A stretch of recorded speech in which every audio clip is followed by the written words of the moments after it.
Buenas tardes. Bueno, vamos a ver un ejemplo real de un circuito frigorífico eh, simple que no vamos a encontrar en una industria, pero sirve para entender el circuito que vimos esquemático.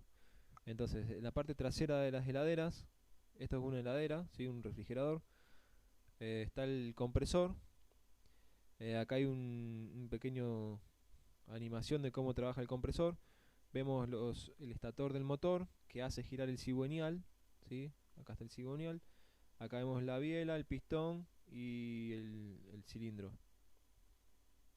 Entonces, el refrigerante entra por la parte inferior, refrigera el motor, es aspirado y luego comprimido y sale por la línea de alta. En la parte inferior del compresor está el aceite.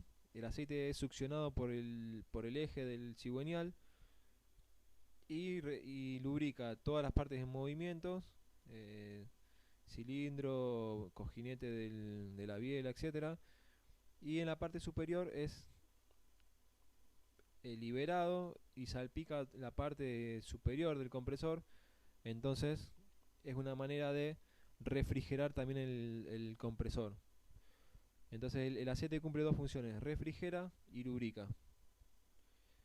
Bien, entonces sale el puntito negro, es el recorrido que haría, por ejemplo, un átomo del refrigerante.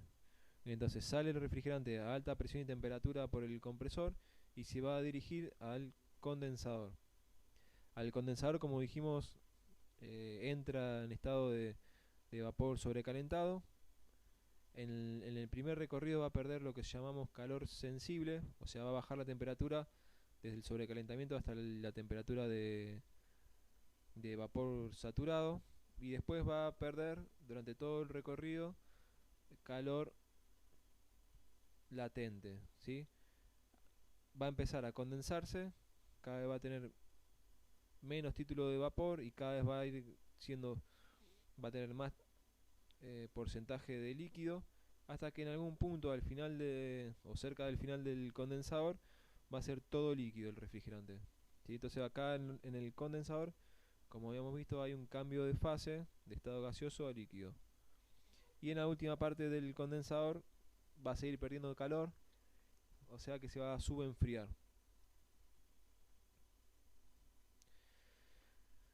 Una vez que sale del condensador se dirige a un filtro seco. La función fundamental de este filtro es absorber cualquier resto de humedad que haya en el circuito y además retiene partículas sólidas que pueda estar dando vueltas. A la salida del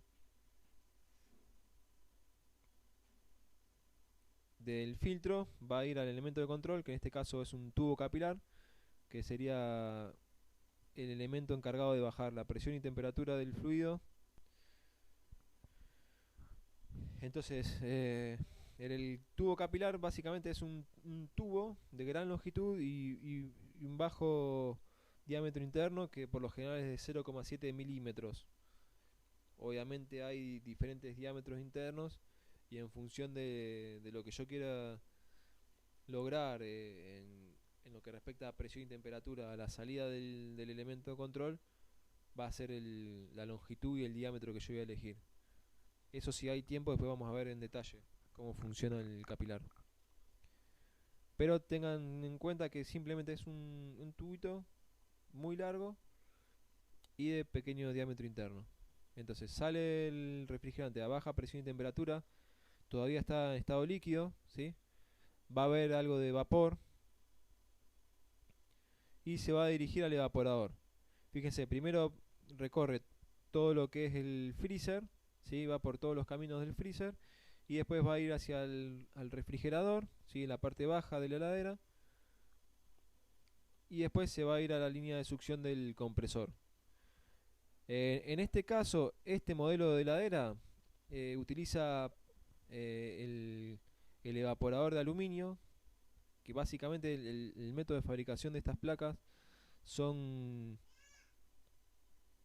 se dibuja el circuito con carbón y se ponen dos placas de aluminio una arriba de la otra, se soplan y queda dibujado el circuito que vemos. Bueno, eso es anecdótico, digamos. puede haber otros modelos de heladera que en vez de estas placas que se llama el roll bond tengan tubos, simplemente tubos de aluminio que envuelvan todo el freezer y la cabina del refrigerador. Lo vemos en la animación como ahí se fue del evaporador y el circuito vuelve a comenzar. Compresión, condensación, eh, elemento de control, baja la presión y temperatura del refrigerante y evaporación, ¿sí? Y esta sería la línea de aspiración. Bueno, espero que le haya sido útil y haya quedado claro.